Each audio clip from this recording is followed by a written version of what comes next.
Oh man, look at that. Yeah. Stuff on the cork. It's beautiful. It's good. I haven't had this in 10 or 12 years. Yeah.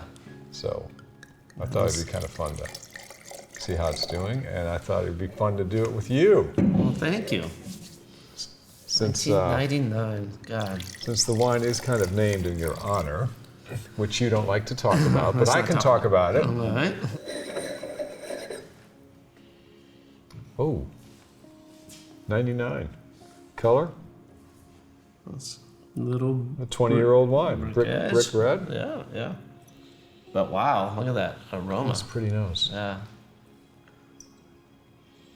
Boy, that's definitely Still got changed some from fruit. the early days. Yeah, of course it has. Well, it's an older wine. It's got all the bottle bouquet I get compared black to the licorice. You get black licorice? Yeah, a little black licorice. What's nice is it's still, it's not like tired and kind of flabby in the nose. There's It's some real freshness perfect. to it.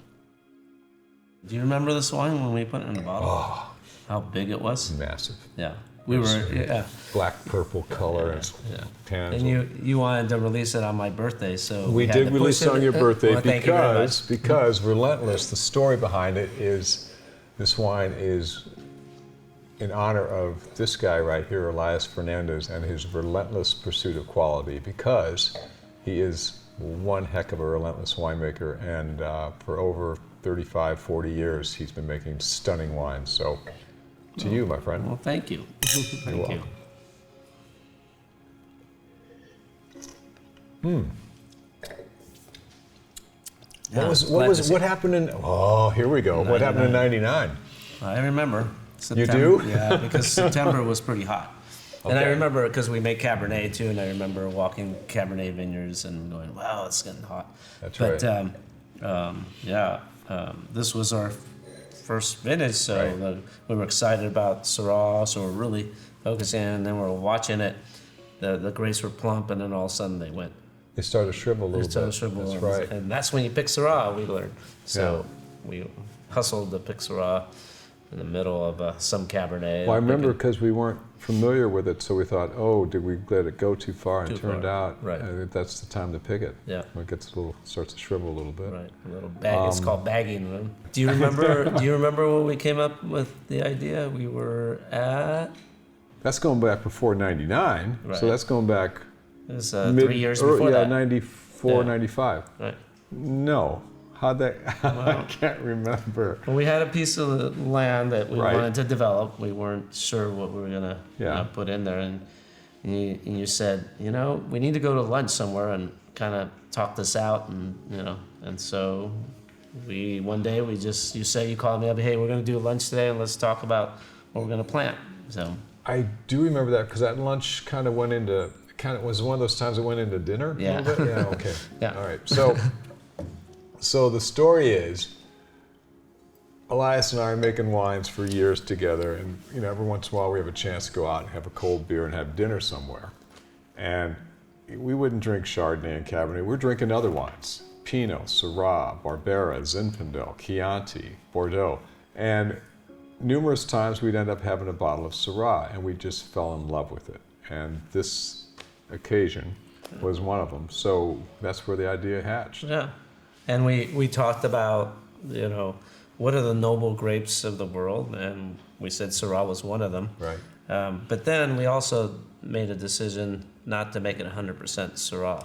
We thought about what does old Napa Valley have that no one else has. That's right. What variety was that? It's on the label. It's Petite Syrah, but that was because Syrah. you'd worked with Petite Syrah with some buddies before for right. years, and I think it was kind of like, hey, Petite Syrah has been a long time Napa solid grape forever, going back years and years and years, and then Syrah bringing in a grape that wasn't that widely planted here. Right. So we came up with a crazy idea to blend the two. So we planted the vineyard, 80% Syrah, 20% Petite Syrah. Dad let us do it. Dad gave us the okay, which was nice. And first harvest was 1999. Right. And this is vintage here. And over 20 years later, it's still showing great. It's fresh. I mean, for an old wine, it's fresh, So it's still got some life in it. We could, it's a little afternoon. We could take this to lunch and roll into dinner, just like the old days. Like the old days. I'll cheers to that. Cheers to that.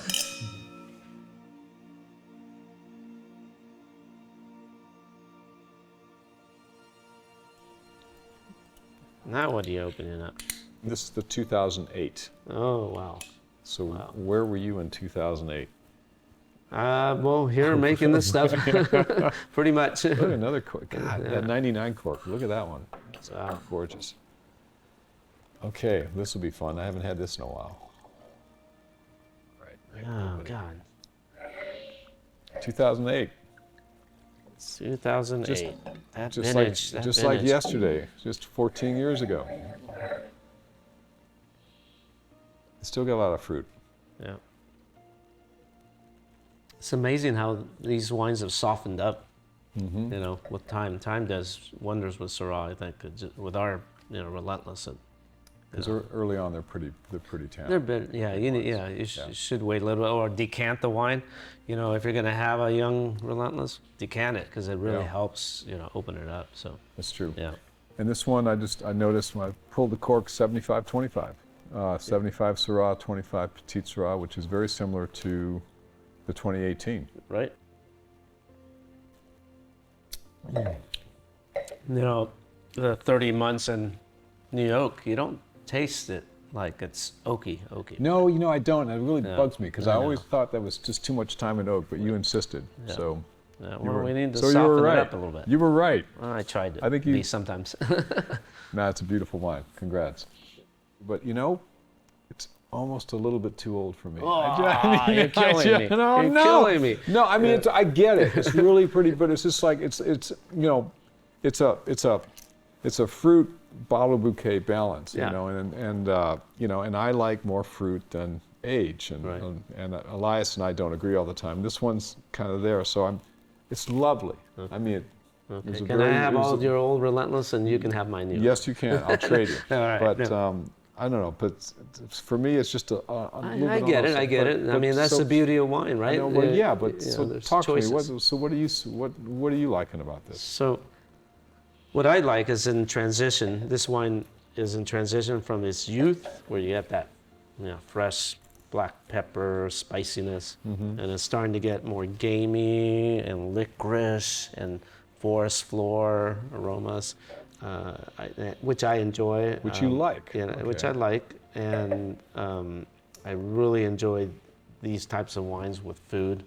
You know, lamb. Oh my God, that's just so good with lamb. If you like lamb. But if you don't, you know, something like duck is really good with it, you know. But No, yeah. I get it. I see it. I get it. Yeah. Well, especially with food, because it's just more of a.